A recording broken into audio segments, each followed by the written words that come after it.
Alrighty, all the new parts are in. Diago did all this work. He had to cut off about 4 bolts.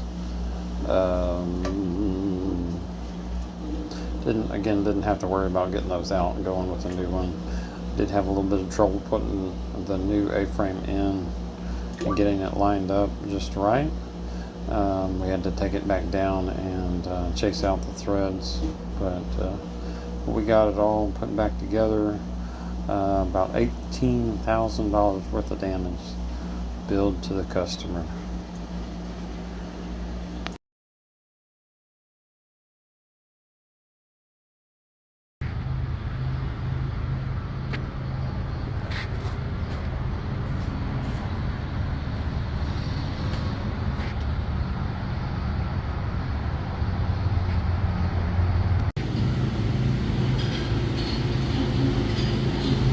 Alrighty, the dog bone over there had to be rebuilt, by the way.